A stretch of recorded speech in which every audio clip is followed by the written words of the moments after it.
What if I told you you don't need your whole life figured out today? You just need to promise yourself one thing, that you won't quit before you see what 1 year can do. You have an incoming call? I remember being in a situation where I am literally like, God, what is the holdup? What is the holdup? What is going on? Why isn't stuff moving? Why aren't doors opening? And sometimes we have to realize that our waiting season is not a bad season.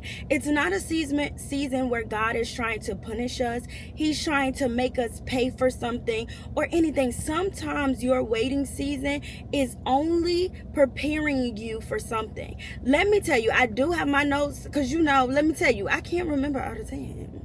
It be so much going on in my brain. I have to write it down because I want to give you all of it. All of the nuggets, you're going to get them today. So God will really turn your waiting season into divine acceleration. Everything has an appointed time, and God has a plan for you. Some things just has to line up. Just because it's not happening when you want it or you don't fully see it happening does not mean God is not working behind the scenes. Sometimes God is just setting up the scene so when the curtains pull back, everybody's going to see what God set up for you and what God has been working on you for you this whole entire time. But sometimes we get so caught up in needing to know A, B, C, D, E, F, G that we don't even realize that God is really working on this.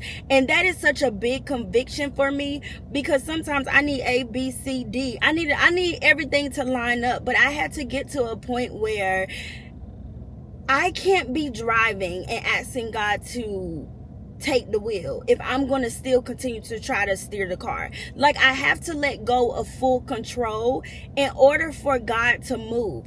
And catch this, because I did write this down in my notes because I wanted to share with y'all. And listen, we're going to get into it.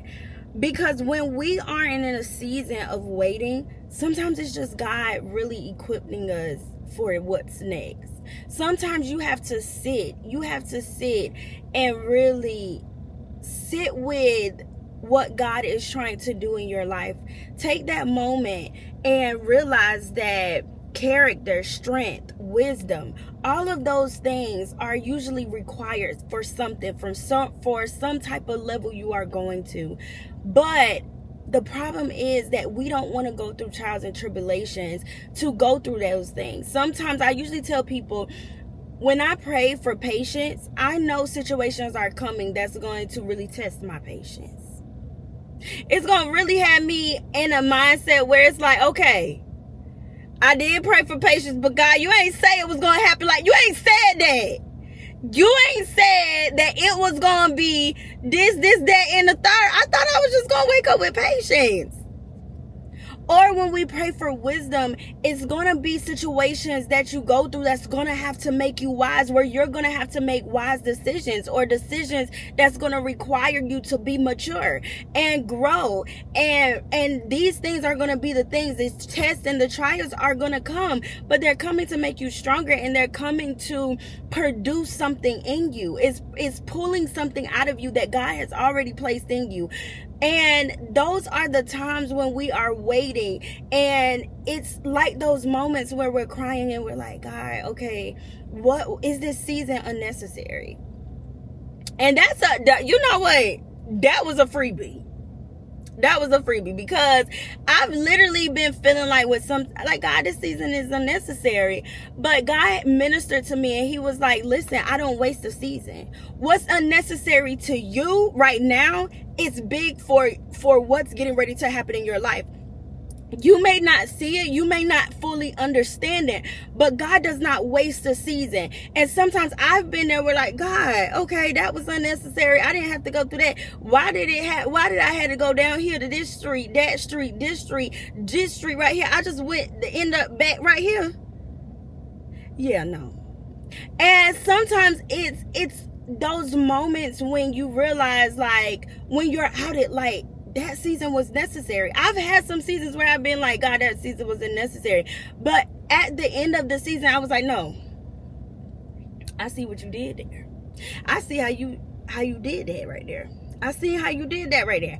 And one of my favorite things to say is when you're baking a cake, I don't know, my family are cookers. They love to cook. They love to whip up stuff. So some of them bake cakes and pound cakes and all these other chocolate layer cakes and all that. And my grandma used to tell me, she would say, every part of this cake has a step. And if you miss a step, or if you don't do the step right, that cake you're enjoying right now, the one that you telling everybody about, the one that everybody come over to get a piece of, it's not going to be that good if you do not go through each and every step. Every step is calculated and counted, and it has to be measured out just right. And sometimes that's what's with our situation. Every step of your progress is calculated. Every step is making something. And just because we don't see the full cake, no cake is just gonna hand it to you, unless, even when you buy it in store, it still had a process. So everything has a process, and I've been trying to learn how to sit with that. Like, okay, don't rush this season. And I've learned how to put that in my prayers. Like, God, don't let me rush this season, but let me get everything out of it. So when I leave this season, I ain't coming here no more. I done got everything you needed to get from me, and you got everything you need to get from me. I got everything you need to get from you, and we done with each other. Because I'm closing you. We about to change the subject. And this is literally what I've been thinking about, starting this little talk series of like, okay, let's change the subject. Because, and it's not even that the conversation don't matter. It's just like when we close that, it's time to change the subject. What are we talking about now? Hello, okay. Let me get back my point. Let me get my point. Y'all be throwing me off. So, my point too was, we live in a world that celebrates overnight success but shames progress. And that's kind of like what I was just talking about, because we love a quick popcorn blessing, but I've known that anything that comes fast, it has no substance and it does not last long. But something that takes a minute to marinate. Am I hungry? Because I'm getting all of my little descriptions from, all my little demonstrations is from food. I might be a little hungry. No, I'm just kidding. But it's just like that pot roast. You gotta let that thing cook overnight. And when it's like, the whole point to a progress and giving yourself a year, you really have to take your time with giving yourself time and grace. It's not a race. It's not a race. It's not a race at all. Life is not a race to where who's doing it the fastest, how fast are they doing it. And I know that's really hard with saying, and the world we live in, where social media is big, and you see by 32 people are married, you're seeing by 25 they're married, or by 30 they got this big $1 million house, they driving all kind of cars, luxury cars that you ain't even never seen of before, and they not working, they traveling, they in Cancun, they in Turks and Caicos, they everywhere. And we start to feel like, I need that. Like, I need to be me. And that needs to be me.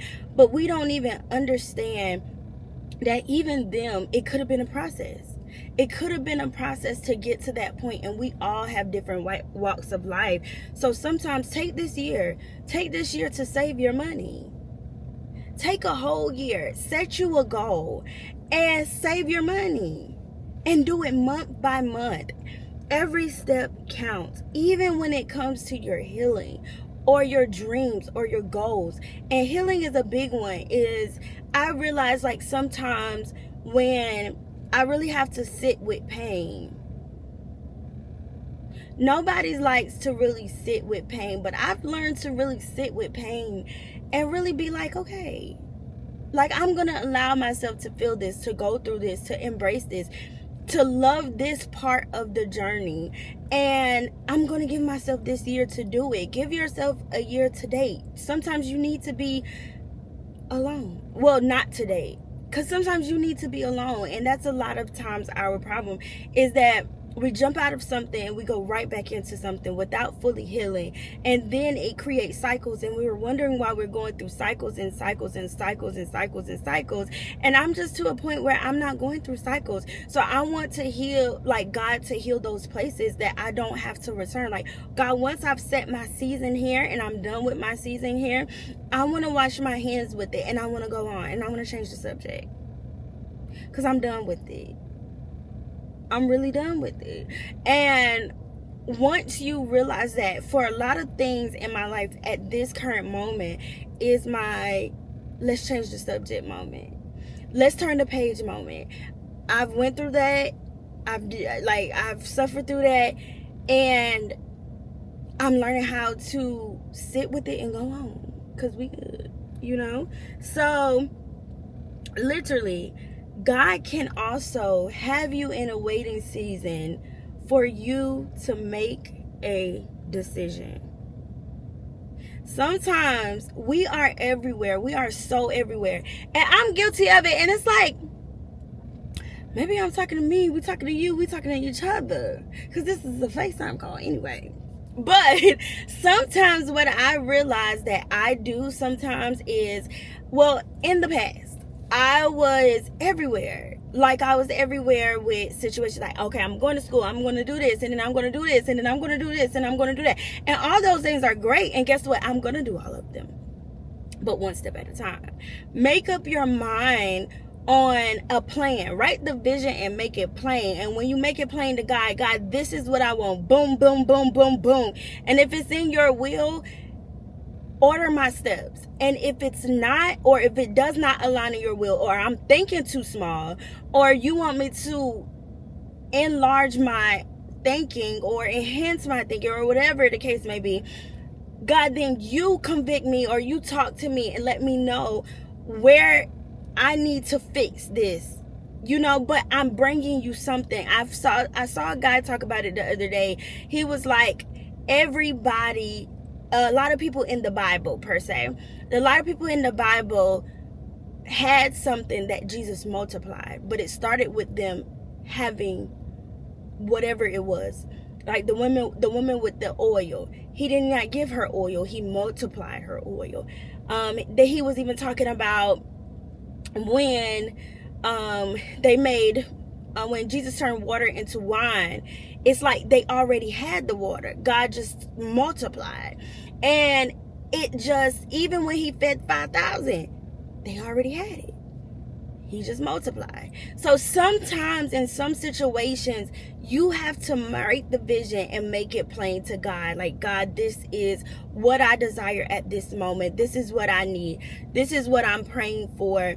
Order my steps and show me. And once you make up your mind that, God, I'm going to, the power of a made up mind, that, God, this is what I'm going to pursue. This is where I'm at. And I'm praying that I line up with your will. And if it's anywhere in there that is not your will, shift me the right way and let me keep going. You know what I'm saying? So it's just like, it's still allowing God to have full control over it. But if you are saying, God, I want to do this, I want to do this, I want to do this, I want to do this, and God is like, okay, I want to bless you, I want to do it for you, but where are you? You're everywhere. And my prayer has been, God, the plan that I've asked you and the things I've asked you, if you come looking for me, I'm not over here, over here, over here, over here, over here. I'm right here where I told you I would be, where you can find me. And I'm surrendering. I'm in my posture. And I'm still letting you lead the way. This is what I, asked you to do. I made up my mind. This is my decision of what now, God, help me. Help me in this year. Find me, love me, get on the right path, whether it's spiritually, career-wise, financially, whatever you are asking God for. Sometimes you just got to make up your mind that that's what you want. And don't let your mind waver when trials and tribulations and things and people, got to get them people out your ear. I recently said to one of my closest friends the other day is, what kills me is some people go to people